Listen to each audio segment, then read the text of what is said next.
প্রিয় ছাত্রছাত্রী চ্যানেলে সবাইকে আবার একবার স্বাগত জানিয়ে শুরু করছি আরও একটি গুরুত্বপূর্ণ টপিক। আজকে আলোচনা করব একাদশ শ্রেণীর সংস্কৃত বিষয়ের সাহিত্যের ইতিহাসে রামায়ণ থেকে তোমাদের যে প্রশ্নগুলি গুরুত্বপূর্ণ রয়েছে বা কি প্রশ্ন তোমাদের ফার্স্ট সেমিস্টারে আসতে পারে, তো সেগুলোই তোমাদেরকে আলোচনা করব। তাই প্রথম থেকে শেষ পর্যন্ত দেখতে থাকো। বিভিন্ন টাইপ বলা হবে এবং গুরুত্বপূর্ণ প্রশ্নগুলো আলোচনা করা হবে। তো দেখো, রামায়ণ থেকে তোমাদের এখানে আমি প্রশ্নবিদরা রায় ও মার্টিন থেকে আলোচনা করছি। তো এখান থেকে যেগুলো স্টার চিহ্ন দেওয়া আছে আমি সেগুলোই আলোচনা করব। তো দেখো, রামায়ণের রচয়িতাকে না আমরা সবাই জানি, রামায়ণের রচয়িতা হচ্ছেন বাল্মীকি। রামায়ণের কাণ্ডের সংখ্যা কত? না, রামায়ণের কাণ্ডের সংখ্যা হচ্ছে 7। রামায়ণে কোন রস প্রাধান্য পেয়েছে? না, রামায়ণে করুণ রস প্রাধান্য পেয়েছে। পরের প্রশ্ন হচ্ছে, বাল্মীকি কার আদেশে রামায়ণ রচনা করেছেন? না, বাল্মীকি ব্রহ্মার আদেশে রামায়ণ রচনা করেছেন। রামায়ণের প্রক্ষিপ্ত কাণ্ড কি কি? না, রামায়ণে আমরা জানি রামায়ণের প্রথম এবং সপ্তম এই দুটো কাণ্ড কিন্তু প্রক্ষিপ্ত। মহাপুরাণ কয়টি? না, মহাপুরাণ হচ্ছে 18টি। এপিক এর বাংলা অর্থ কি? এপিকের বাংলা অর্থ হচ্ছে মহাকাব্য। রামায়ণের কাণ্ডগুলি কি কি? না, রামায়ণের যে 7টি কাণ্ড রয়েছে সেই কাণ্ডগুলো তোমাদেরকে পরপর মনে রাখতে পারে। তো অবশ্যই তোমরা পরপর মনে রাখবে। বালকাণ্ড, অযোধ্যাকাণ্ড, অরণ্যকাণ্ড, কিষ্কিন্ধাকাণ্ড, সুন্দরকাণ্ড বা যুদ্ধকাণ্ড এবং উত্তরকাণ্ড। আদিকাব্য বা আদি কবি কাকে বলা হয়েছে? না, আদি কবি হচ্ছেন বাল্মীকি এবং তার আদিকাব্য হচ্ছে রামায়ণ। পরের প্রশ্ন, রামায়ণের কোন কাণ্ডে রামায়ণ রচনার ইতিহাস বর্ণিত হয়েছে? না, রামায়ণের বালকাণ্ডে রামায়ণ রচনার ইতিহাস বর্ণিত হয়েছে। নেক্সট হচ্ছে, রামায়ণের কাহিনী অবলম্বনে কালিদাস রচিত কাব্য। এখানে 4টে অপশনের মধ্যে রঘুবংশম হবে। আদিকাব্য তো বললাম রামায়ণ। রামায়ণের নায়ক আমরা সবাই জানি রামচন্দ্র। রামায়ণ অবলম্বনে রামচরিত মানস কার লেখা? না, এটা হচ্ছে তুলসীদাস। রামায়ণের শ্লোক সংখ্যা হচ্ছে 24,000, তাই রামায়ণকে চতুর্বিংশতি সহস্রী সংহিতা বলা হয়। রামায়ণ মহাকাব্যের যে বংশের কথা বর্ণিত হয়েছে কোন বংশ? না, এটা হচ্ছে সূর্য বা ইক্ষ্বাকু বংশ বলা হয়। তো সীতা শব্দের অর্থ হচ্ছে লাঙ্গল পদ্ধতি। আদিকবি বাল্মীকির প্রকৃত নাম হচ্ছে রত্নাকর। রামায়ণের অপর নাম, এটা এখনই বললাম, চতুর্বিংশতি সহস্রী সংহিতা। তারপরে মূল রামায়ণ কোন ভাষায় রচিত? না, সংস্কৃত ভাষায় রচিত। বাল্মীকির পিতার নাম হচ্ছে চ্যাবন। রামচন্দ্রের হরধনু কাহিনী কোন কাণ্ডে রয়েছে? না, এটা হচ্ছে আদিকাণ্ড বা বালকাণ্ড। তারপরে মা নিষাদ প্রতিষ্ঠাং তমগম শাশ্বতী সমা, এটি কোন কাব্যের অন্তর্গত? না, এটি রামায়ণের অন্তর্গত। রামায়ণের কয়টি অধ্যায় পাওয়া যায়? না, রামায়ণের 500টি অধ্যায় পাওয়া যায়। বাংলা ভাষায় রামায়ণ কে রচনা করেন? না, কৃত্তিবাস ওঝা। রামায়ণ অবলম্বনে মহাকবি ভাস রচিত 2টি নাটক, সেটা হচ্ছে অভিষেক এবং প্রতিমা নাটক। রামায়ণ কোন ছন্দে রচিত? না, অনুষ্টুপ ছন্দে রচিত। মেঘদূতম রচনা করেন কালিদাস। কালিদাসের শ্রেষ্ঠ নাটক হলো অভিজ্ঞান শকুন্তলম। মিথিলারাজকে? না, মিথিলারাজ হচ্ছেন জনক। রামায়ণের 3য় কাণ্ডের নাম অরণ্যকাণ্ড। এখানে তোমরা প্রত্যেকটা কাণ্ড মনে রাখবে পরপর। রামায়ণে কোন কাণ্ডে বর্ষার অপরূপ সৌন্দর্য বর্ণিত হয়েছে? কিষ্কিন্ধাকাণ্ড। রাবণ সংহারের কাহিনী রামায়ণের কোন কাণ্ডে আছে? বা রাবণ বধের কাহিনী, এটা হচ্ছে লঙ্কাকাণ্ড বা যুদ্ধকাণ্ড।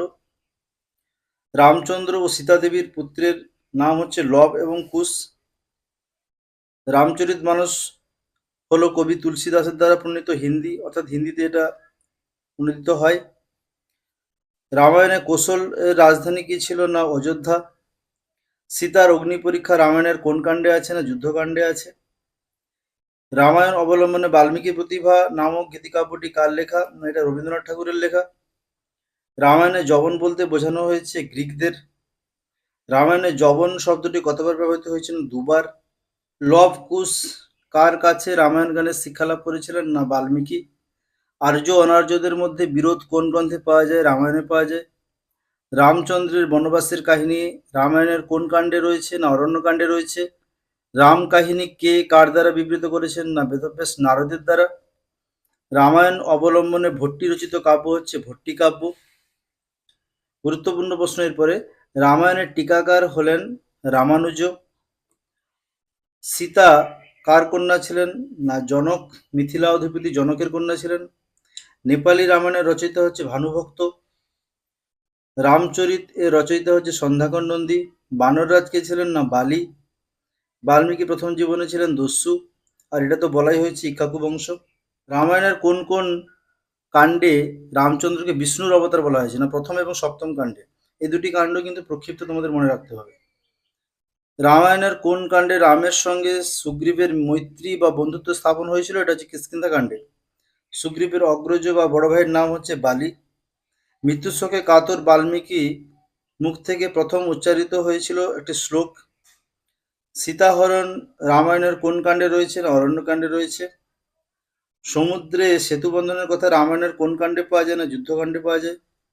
কোন কাণ্ডে হনুমানের সীতা খুঁজে পান? না সুন্দরকাণ্ডে। এরপরে আরেকটি টাইপ যেটা হচ্ছে শূন্যস্থান পূরণ, এই টাইপটাও তোমাদের পড়বে। প্রশ্নগুলো আমি আলোচনা করলাম, কিন্তু এখানে শূন্যস্থান পূরণের এই টাইপগুলো তোমরা দেখে রাখবে। এরপরে আরেকটি টাইপ দেখাচ্ছি যেটা হচ্ছে স্তম্ভমিল। এটা তোমরা সবাই জানো যে এখানে স্তম্ভ 1, স্তম্ভ 2 দিয়ে দেওয়া রয়েছে অনর্ঘ্য রাঘব, প্রসন্ন রাঘব।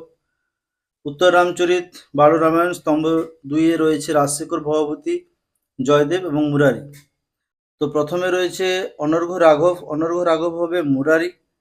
প্রসন্ন প্রসন্ন রাঘব হবে জয়দেব। উত্তর রামচরিত, উত্তর রামচরিত হবে ভবভূতি। বাল রামায়ণ হবে রাজশেখর। এভাবে কিন্তু তোমাদের থাকবে, এবং এখানে 4টে যে অপশন থাকবে তার মধ্যে এই বি অপশনটা ঠিক হবে। এভাবে কিন্তু তোমাদেরকে সাজিয়ে করতে হবে।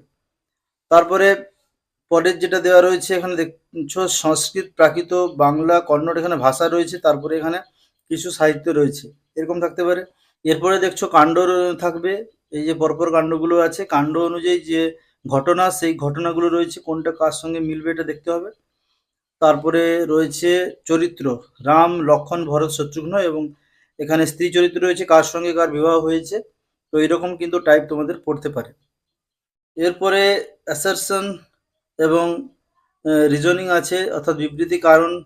তো কোনটিকার সঠিক বিবৃতি, এরকম টাইপ কিন্তু তোমাদের পড়ার চান্স রয়েছে। টাইপগুলো তোমরা দেখে নিতে পারো। তারপরে ডায়াগ্রাম এবং কোশ্চেন রয়েছে, ডায়াগ্রাম বেসড প্রশ্ন। এখানে দেখতে পাচ্ছ ডায়াগ্রামগুলো কেমন রয়েছে। না এখানে 4টে ডায়াগ্রাম দেখছো রয়েছে, রাম, ভরত, উপরে দশরথ, কৌশল্যা, অর্থাৎ দশরথ এবং তার স্ত্রীর কোনটাকার পুত্র। এখানে যে 4টি অপশন রয়েছে তার মধ্যে অপশন সি ঠিক হবে, কারণ দশরথ এবং সুমিত্রার 2জন পুত্র, লক্ষ্মণ এবং শত্রুঘ্ন। এছাড়া যে অপশনগুলো আছে এগুলো কিন্তু ভুল আছে, প্রত্যেকটার একজন করেই কিন্তু পুত্র। এরপরে তোমাদের এখানে রয়েছে 4টি ঘটনা রয়েছে, এবং 4টি ঘটনা অনুযায়ী কোনটা পরপর সাজাতে হবে সেটা কিন্তু এখানে রয়েছে, ঘটনাক্রম এখানে সাজাতে হবে। তারপরেও কিন্তু এরকম একটা টাইপ রয়েছে বিবৃতি, বিবৃতি অনুযায়ী কোনটা সত্য কোনটা মিথ্যা এটা তোমাদেরকে বলতে হবে। এরকম অনেক বিবৃতি এখানে থাকবে তোমাদের। যারা যে রেফারেন্স বই ব্যবহার করছো সেই রেফারেন্স বইগুলো ভালো করে ফলো করবে। তো এই হচ্ছে রামায়ণ থেকে গুরুত্বপূর্ণ প্রশ্ন এবং তার যে বিভিন্ন টাইপ সেগুলো দেখালাম। এছাড়া তোমাদের যে বারবার বলছি, তোমাদের যে রেফারেন্স বইগুলো আছে এগুলোও কিন্তু ফলো করতে পারো। তো আজ এই পর্যন্তই।